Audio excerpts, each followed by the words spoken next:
मीरपुर नाम के शहर में तेजस अपनी पत्नी नीरू के साथ रहता था। पति पत्नी दोनों ही नौकरी करते थे। एक दिन तेजस गांव अपनी माँ के पास फोन करता है। हेलो, प्रणाम माँ। जीते रहो माँ, तुम दादी बनने वाली हो। अरे वाह, ठीक है बेटा, मैं कल ही आती हूँ। जब माँ जी शहर पहुंची तो बेटे बहू ने बहुत अच्छे से स्वागत किया। लीजिए माँ जी चाय। अरे गर्मा गर्म पकोड़े ले आओ माँ के लिए। नीरू रसोई में गई और 2 मिनट में ही पकोड़े ले आई। जी ये लीजिए। बहू जादू से बनाए हैं क्या? अभी तो रसोई में गई थी। यम्मी। माँ जी, शीला रसोई में पकोड़े तल रही है, मैं बस लेकर आई। हे भगवान, मेरा धर्म भ्रष्ट कर दिया तूने। अब तो गंगा जल से शुद्धिकरण करना होगा। दूसरे दिन, माँ जी मैंने नाश्ता बना दिया है, ऑफिस जा रही हूँ। पर अभी तो घर का सारा काम पड़ा है। शीला आती ही होगी, झाड़ू पोछा बर्तन कपड़े वो सब कर लेगी। हमारे जमाने में घर का सारा काम हम ही करते थे। जी माँ जी, आप बहुत होशियार हैं, मैं घर ऑफिस दोनों नहीं संभाल पाती। तो जरूरत क्या है घर से बाहर जाकर चाकरी करने की? वैसे भी घर का काम खुद करने से घर में बरकत आती है, समझी? पर माँ जी। पर वर कुछ नहीं, इस महीने की पगार मिले फिर ऑफिस बंद है। हाँ। रात को नीरू तेजस से कहती है, सुनिए जी, माँ जी बोल रही थी कि मैं नौकरी छोड़ दूं। वैसे ठीक ही तो है, अभी तुम्हें आराम की जरूरत है। फिर भी आराम कहाँ, शीला को छुड़ाने के लिए बोल रही थी। तो अब 24 घंटे में इतना काम तो कर ही सकती हो। पर जॉब पसंद है मुझे, घर पर मन नहीं लगेगा। अगले दिन जब दोनों ऑफिस के लिए निकल रहे थे, मेरी तो कोई कीमत ही नहीं है इस घर में। माँ जी, आजकल महंगाई बहुत है, रहन सहन भी बदल गया है, दोनों नौकरी करते हैं तभी ठीक रहता है। अच्छा, तू कहना क्या चाहती है? मेरा बेटा तुझे बिठा के खिला नहीं सकता?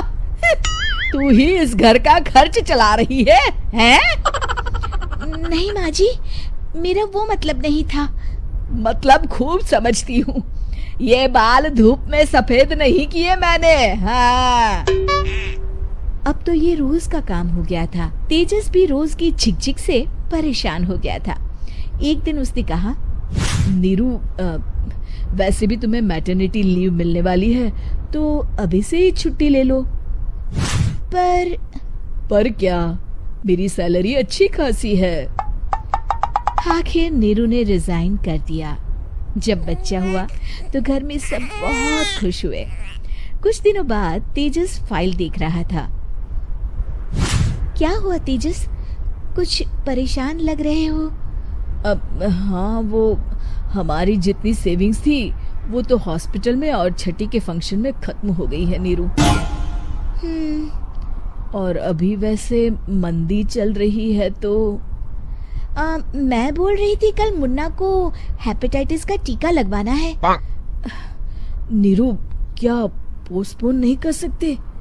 नहीं जी, बिल्कुल नहीं। अब तेजस को समझ में आ रहा था कि उससे गलती हुई है। पैसों की कमी का असर घर के माहौल पर भी पड़ रहा था। अगले दिन, बेटा मेरा चश्मा और ये दवाइयाँ ले आना, पर्चा देते हुए माँ जी ने कहा। जी। तेजस, मुन्ना के लिए दूध का डिब्बा और डायपर भी ले आना, और ये किराने के सामान की लिस्ट है, इसे भी लाना है। तेजस गुस्से में लिस्ट मरोड़कर फेंकता है और चिल्लाता है, पैसे क्या पेड़ पर उगते हैं? ये ले आना, वो ले आना। अरे पर ये जरूरत का सामान ही है। वो गुस्से में बिना कुछ कहे ऑफिस चला गया। अरे लंच तो ले जाइए। नीरू दौड़कर डिब्बा पकड़ाती है। एक दिन खाना खाने के बाद, नीरू, अब तो मुन्ना कुछ बड़ा हो गया, तो अब तुम वापस ज्वाइन कर लो ना जॉब। पर इस रिसेशन में जॉब मिलना बहुत मुश्किल है। ट्राई तो करो। फिर मुन्ना? माँ जी है ना, और एक फुल टाइम मेड भी लगा लेंगे। पर माँ जी, उन्हें तो पसंद नहीं। तभी माँ जी वहां आ जाती है और प्यार से नीरू के सर पर हाथ फेरते हुए बोलती है, अब मेरी समझ में आ गया बहू, पहले के और अब के समय में अंतर है। तुम काम शुरू करो, मुन्ना की जिम्मेदारी मेरी। मेरी प्यारी माँ जी। ये कहकर नीरू उनके गले लग गई। शिक्षा, परिवर्तन संसार का नियम है, हमें भी समय के साथ चलना चाहिए। उम्मीद है कि आपको हमारी ये कहानी पसंद आई होगी। कृपया हमारे चैनल को सब्सक्राइब करें और सभी अपडेट्स के लिए बेल आइकन जरूर क्लिक करें। और हाँ, वीडियो लाइक और शेयर करना मत भूलिएगा। Bye bye.